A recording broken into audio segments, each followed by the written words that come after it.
That's all I did. Very, very easy. Works every single time.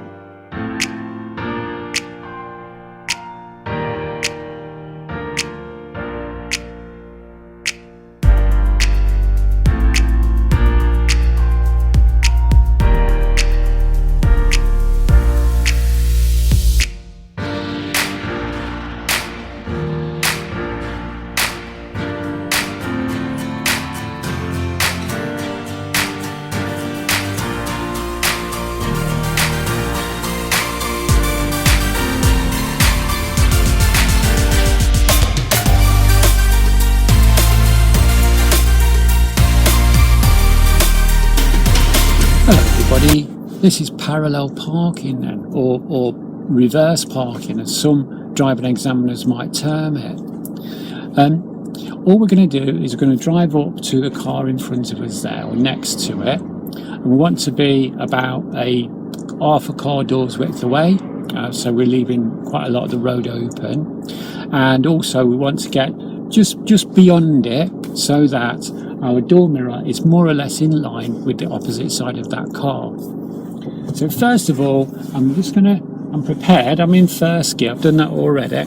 I'm observing now, and I can see it's all safe for me to move. In fact, there's a car that's just coming through, so I'll let that car go through first of all. I'm going to check again, because it's been a second or two, and then I'm just going to move up. I'm going to move up now next to this car. I want to be, like I say, about half a car door's width away.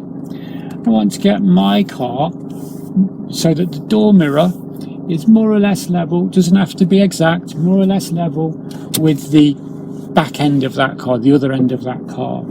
Then I need to prepare again, so I'm popping it into reverse gear. And there's a post office van or a big red van behind us, so I'm hoping that he'll go by.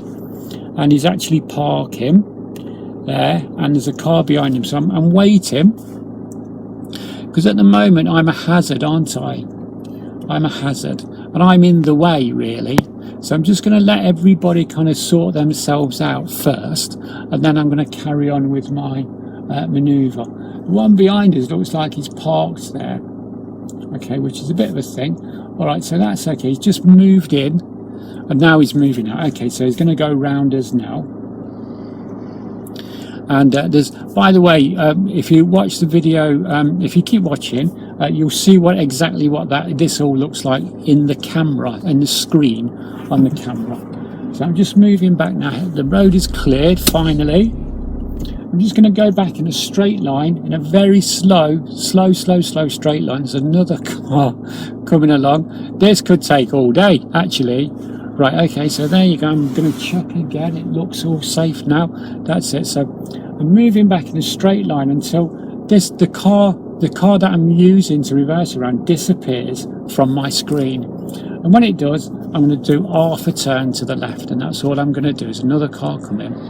So I've done my half left, and now I'm just moving back. I'm being observed now by the neighbours and everything. There you go. Doing my half left, and the car's coming around just as in this bit here, in between the two bits of steering.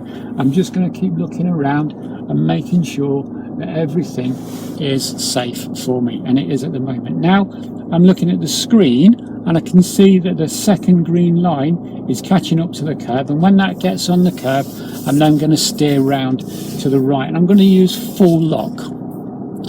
And you can see the car's moving really slowly, and I'm using full lock. And look, we're just moving in behind this car. And then just as I get in, I'm going to straighten the wheels up, and the job is done. And it's as simple as that, really. So I moved up from here, next to the car in front, about half a car door's width away. And so that my door mirror was just more or less, doesn't have to be exact, more or less in line with the opposite end of that car. Then I reversed back in a very slow straight line. When that car disappeared from my screen, I put half left, and then when the second green line, or the middle line on the reversing assistant thing, hit the curb, then I put full lock onto the right. That's all I did. Very, very easy. Works every single time.